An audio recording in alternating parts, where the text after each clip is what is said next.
মৃত্যুর সময় কোনো মৃত্যুর পদযাত্রীকে আপনি বলবেন না পড়েন কালেমা লা ইলাহা ইল্লাল্লাহ, এটা বলা নিষেধ হাদিসে।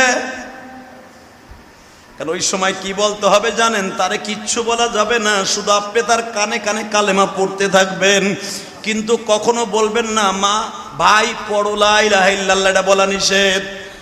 কারণ মৃত্যুর সময় আজরাইল যখন পাশে বসে, প্রত্যেকটা মানুষের এই পশমের গুঁড়া দিয়ে বাবা ঘাম বের হতে থাকে। মৃত্যুর যে কি যন্ত্রণা এটা আমি আপনাদের বুঝাইতে পারবো না। বিশ্ব নবী সময় পাইছেন, নবী বইলে বুঝাইয়া গেছে। কারণ আপনারা আমারে তো আর সময় দিবে না। নবী বলছে আমার মৃত্যুর আধা ঘন্টা আগের থেকে মৃত্যুর কষ্টটা অনুভব করতে দিবা। ও ভাইজান, নবী তার উম্মতকে বলে দিয়া যাইতেছে। এই জন্য হাদিসে আসছে বুখারীতে, আয়েশাকে আয়েশা দা সাকরাতুল মউত, ও আয়েশা মৃত্যু এত কষ্টকারী, আয়েশা এত কষ্টকর।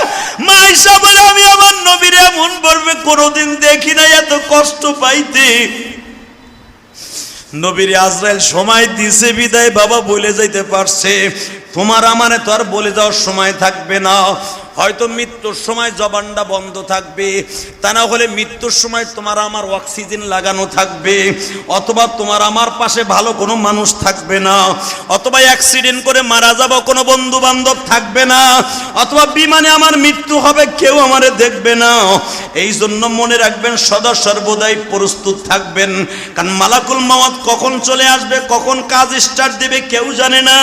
আমার নবী যখন বললেন ফাতেমা বের হয়ে যাও, ফাতেমা জোরে জোরে আয়েশার ঘরের পিছনে যাইয়া, কারণ আয়েশার ঘর আর উম্মে সালমার ঘর পাশাপাশি বাবা। উম্মে সালমার ঘরে যাইয়া জোরে জোরে বালিশ থাপড়াইতেছে, ফাতেমা বাবা তুমি আমার বিদায় দিয়ে এই ফাঁকে চলে যাইও না বাবা, অন্তত ফাতেমারে দুইটা বুঝ দিয়া যাইও। জোরে জোরে বলতাছে নবীর 9 জন বিবি, জোরে জোরে বলতাছে আর বলতাছে নবী আপনি আমাদের ফাঁকি দিয়া চলে যায়েন না, অন্তত আমাদের শেষবারের মতো দুইটা কথা বলতে দিয়েন। হাসান হুসাইন যে রবিউল আউয়াল মাসের 12 তারিখ কেন মসজিদের কোনায় বইয়া কাঁদতেন? কারণ নবীর ফ্যামিলির ওই দৃশ্য পৃথিবীর কোনো মুসান্নেফ লেখা শেষ করতে পারবে না। নবীর আহলে বায়াতরা রবিউল আউয়াল মাসের 12 তারিখ ঘরে বইয়া কান্দে, আর আমার আশেকে শয়তানগুলা 12 রবিউল আউয়ালে কেক কাটে। এ কথা কন না কেন? 12 রবিউল আউয়ালে নবীর আহলে বায়াতরা কান্দে আর আমরা কেক কাটি। দেখো আশেকে রাসূল কারা আর আশেকে শয়তান কারা। ভালো করে হাদিস কোরআন বুঝা তারপর আমল করিও। ঘরের মধ্যে জোরে জোরে আওয়াজ হইতেছে। আজরাইল বিশ্বনবীর বলতেছে ইয়া রাসূলুল্লাহ আপনার ফাতেমারে নিষেধ করেন কান্নাকাটি করতে। নবী আমার বললেন তাহলে আমার এখান থেকে সরো, ফাতেমার একটু ডাক দাও। ওমা মা, হাদিস বুঝছেন বুখারীর হাদিস। মা মা বলতে তো ফাতেমা ছাড়া আর কেউ নাই। মা আসছে, আব্বা আব্বা আব্বা, মা তোর কানটা আমার গালের সাথে লাগা। আল্লাহু আকবার বললেন, তোর কানটা আমার গালের সাথে লাগা। কেন আব্বা? তুই না শুনতে চাইছর তোর জীবনের শেষ একটা কথা কমু? হ্যাঁ আব্বা। মা আর একটা আওয়াজও করবি না, তোর মায়ের ঘরে যাইয়া আজ থেকে মুখটায় তালা মারবি। আজ থেকে 6 মাস পরে তোর সাথে আমার মাটির নিচে দেখা হবে। এই 6 মাসের মধ্যে মদিনার কোনো মানুষ মারা যাবে না। 6 মাস পরে তোর সাথে আবার দেখা হবে।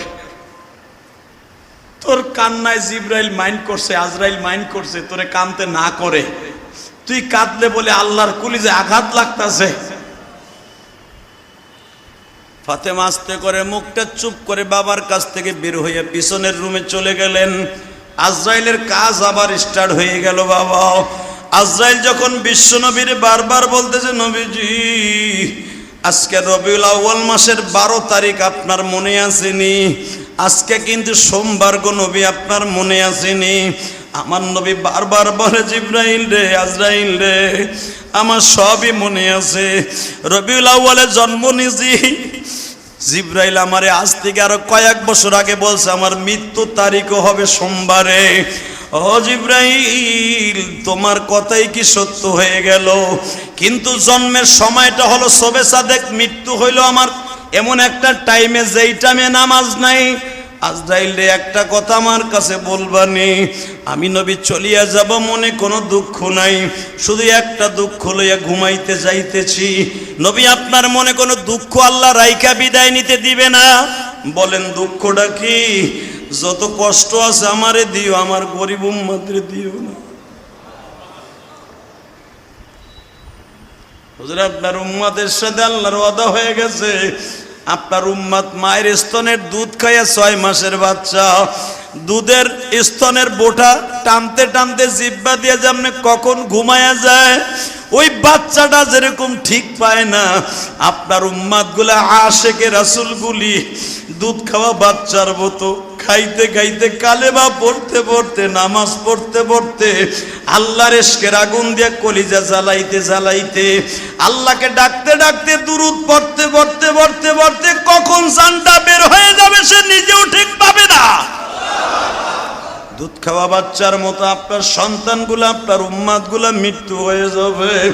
অবাজান, রবিউল আউয়াল মাসের প্রথম জুমায় শুধু মৃত্যুর আলোচনা কেন করলাম ভালো করে বুঝেন। রবিউল আউয়াল মাসে আমরা 12 তারিখে কোনো আমল যদি করতে হয়, মিলাদ পইরা নয়, রোজা রাইখা নয়, শুধু দুরূদ দিয়া মসজিদের কোনায় বইয়া কানবো আর কানবো ইনশাআল্লাহ।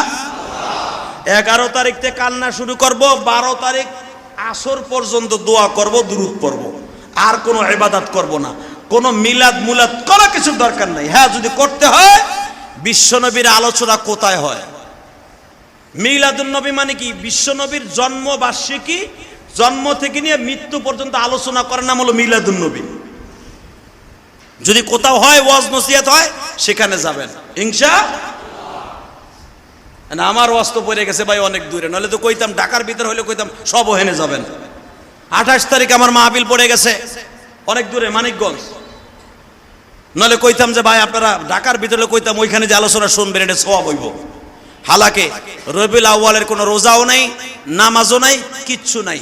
আপনার যদি আমল করতে হয়, বৃহস্পতিবার যে দিন আছে রবিউল আউয়াল মাসে, এবার বৃহস্পতিবার পড়ছে, আপনার রোজাটা রাখতে পারেন। বৃহস্পতি, শুক্র, সোমবার এই সামনে আছে, সোমবার রোজা রাখতে পারেন। আল্লাহ রাব্বুল আলামিন আপনাকে আমাকে সহি শুদ্ধভাবে আমল করার তৌফিক দান করুক, জোরে কোন আমিন। এবং যেই মানুষটা সারাটা জীবন আপনার আমার জন্য কাঁদছে, মৃত্যুর 1 সেকেন্ড আগ পর্যন্ত কাঁদছে, ওই মানুষটার প্রতি আমাদের দুরূদের ভালোবাসা, বিশ্বনবীর ভালোবাসা, নবীর সুন্নাত, মানে হাইয়া সুন্নাতি ফাকাদ আহাব্বানি ওয়া মান আহাব্বানি কানা মাই ফিল জান্নাহ, মানে হাব্বা সুন্নাহ, রাসূলের সুন্নাতকে জিন্দা করা, রাসূলকে ভালোবাসা, একই তরিকায় অন্তত মৃত্যুর আগ পর্যন্ত রাসূলের একটা সুন্নাত, রাসূলের ভালোবাসা নিয়ে কবরে যেতে পারি। সবাই বলেন আমিন। আর রাসূল বলেন আমিন।